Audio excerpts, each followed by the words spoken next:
Baik, perkenalkan nama saya Fenia Kendini Bantenahor dengan NIM 1921720050. Di sini saya akan menjelaskan tentang data warehouse.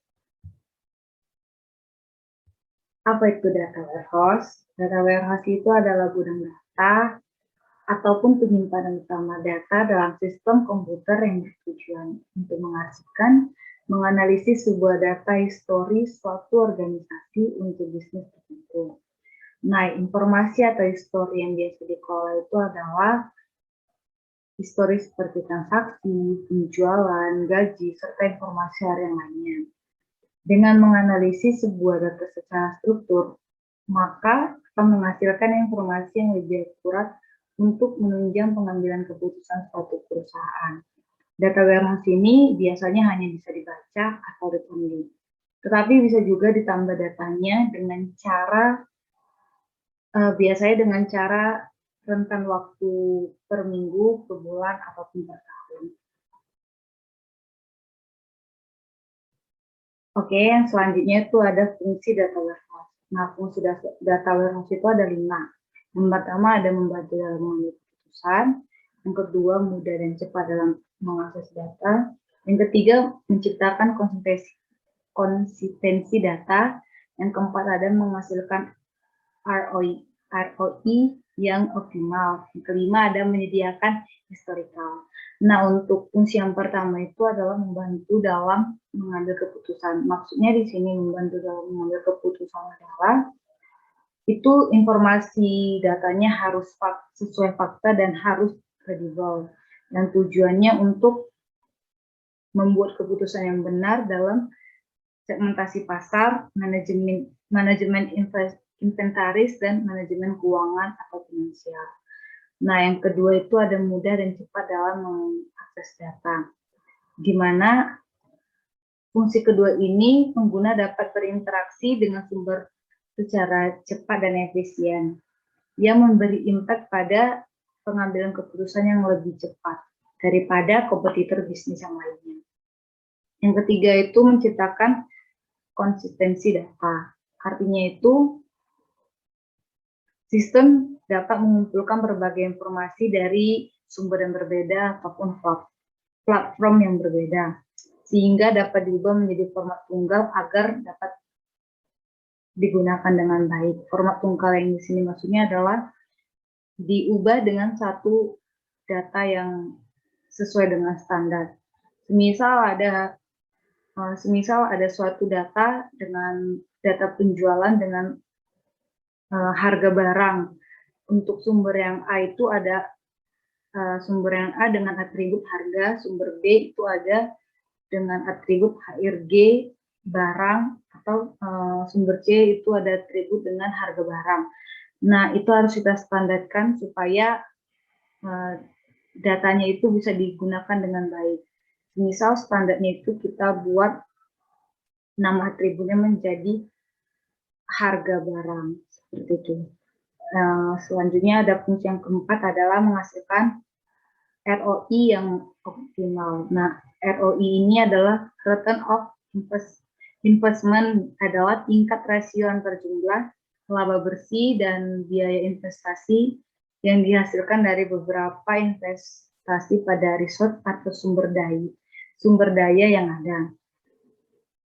Dan ini memiliki fungsi khusus untuk memberikan pengembalian investasi yang lebih menguntungkan. Yang kelima itu ada menyediakan historical. Nah, untuk historical ini adalah agar data dapat menganalisis setiap periode atau tren waktu yang berbeda untuk dapat membuat prediksi bisnis atau forecasting di masa yang akan datang. Selanjutnya itu ada karakteristik dari data warehouse. Nah, yang pertama itu ada subject oriented atau berorientasi pada subjek. Itu contohnya seperti membuat data warehouse tentang karyawan. Jadi semuanya itu harus mengumpulkan data tentang karyawan seperti namanya, nick-nya, ataupun jabatannya, dan semua tentang segala query yang kita lakukan pada data warehouse karyawan, itu semuanya tentang data karyawan. Nah, ini bertujuan untuk mendukung proses pengambilan keputusan yang dilakukan oleh manajer pada tiap jenjangnya atau pada tiap departemennya.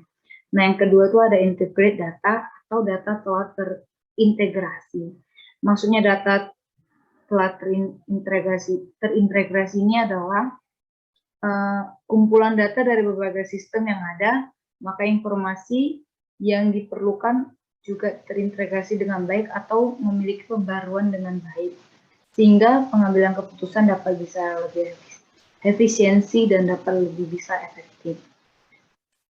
Terus kemudian ada time variant atau memiliki rentang waktu tertentu. Jadi database ini bisa kita akses dengan rentang waktu sesuai kebutuhan kita. Misal kita itu mau mengakses data warehouse-nya ini itu data tahun 2008 sampai tahun 2021 atau enggak 10 tahun terakhir, seperti itu. Jadi ini akan berpengaruh pada pemakaian strategi bisnis yang kita jalankan, sehingga basis data yang tersebut yang terbentuk akan selalu diikuti dengan interval waktu penggunanya. Yang keempat ada permanen. Permanen di sini itu data bersifat tetap. Jadi informasi yang ada di dalam data warehouse itu tidak bisa diganti, tidak bisa diubah secara paksa. Dikarenakan data tersebut dapat pada umumnya berisi kumpulan informasi yang telah ada dan terdapat jangka waktu yang telah digunakan. Kemudian ada komponen-komponen data warehouse. Jadi menurut Connolly dan Beck pada tahun 2008 itu ada 3 komponen. Yang pertama ada penyimpanan data, data mart, dan metadata. Nah, untuk komponen penyimpanan data ini, itu adalah komponen umum dalam data warehouse, atau biasanya disebut dengan data warehouse secara fisik.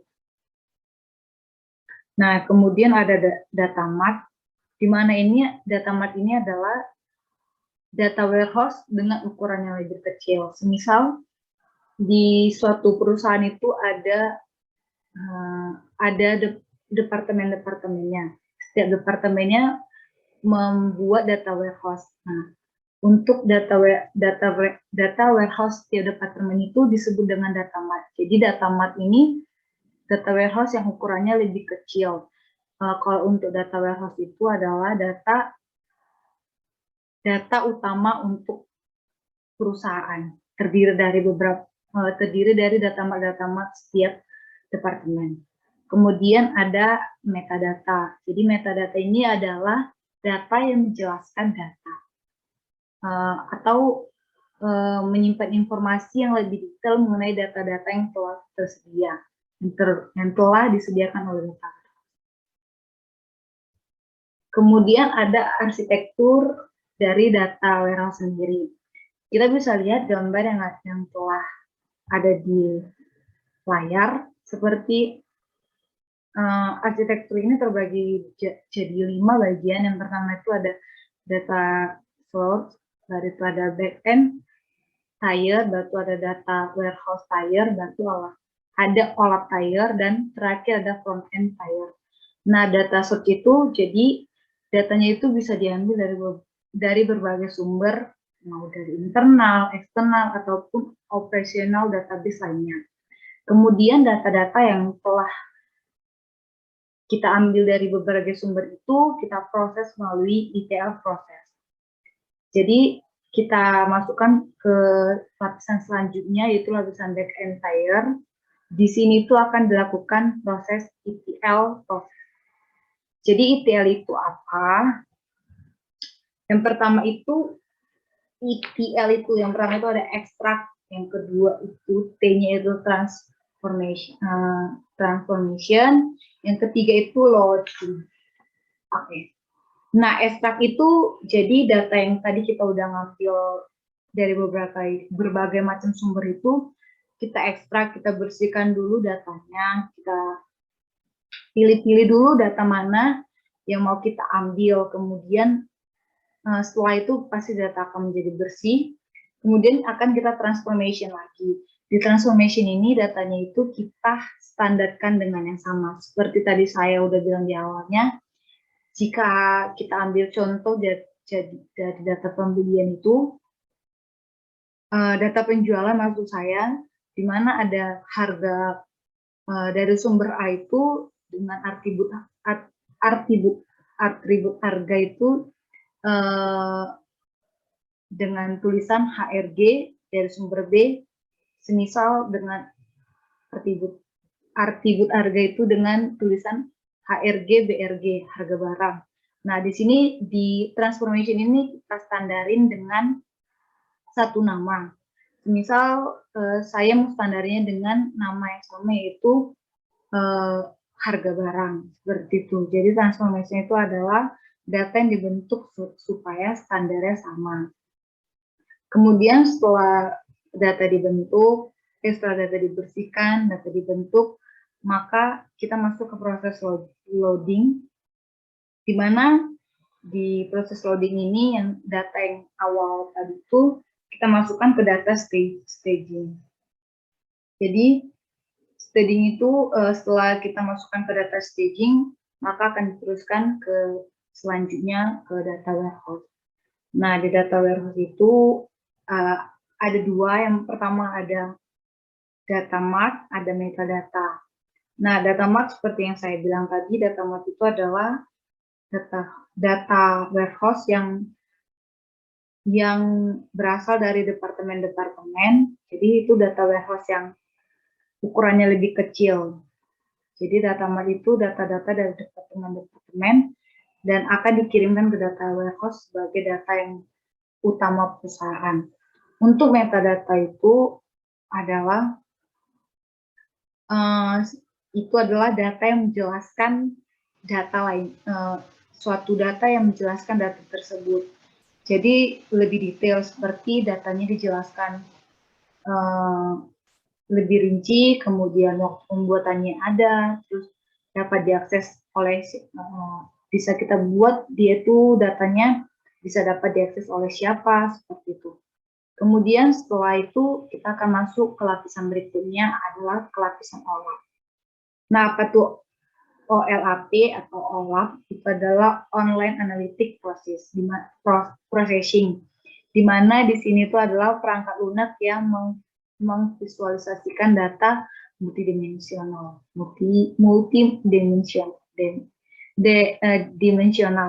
Jadi fungsinya di sini tuh untuk OLAP ada 3. Jadi yang pertama itu ada konsolidasi, di mana artinya itu mengumpulkan data. Semisal data kita bisa mencari data per triwulan berdasarkan kota, seperti itu. Atau kita bisa mencari data berdasarkan nama, seperti itu. Kemudian ada drill down data. Di sini adalah menjelaskan atau mendetailkan data sehingga berbentuk hierarki. Semisal kita ada mencari suatu data location atau lokasi dari suatu provinsi. Jadi kita mencari data lokasi dari provinsi Sumatera, semisal dia akan membentuk hierarki dari Sumatera, dari provinsi baru ke kota apa, kecamatan apa, kemudian ke kelurahan apa. Jadi dia akan membentuk suatu hierarki atau membentuk suatu bagan, seperti itu. Kemudian yang ketiga itu ada slicing dan dicing atau pivoting. Nah, di sini tuh menyesuaikan bentuk data yang kita inginkan. Nah, itu maksudnya kita menginginkan data itu seperti apa dan dapat dilihat dari berbagai macam sudut pandang. Kemudian setelah itu yang terakhir ada front-end tier.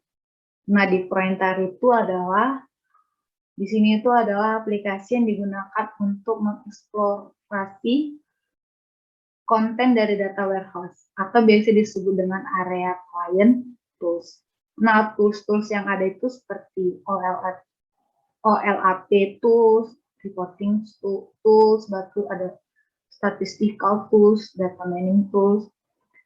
Jadi OLAP itu OLAP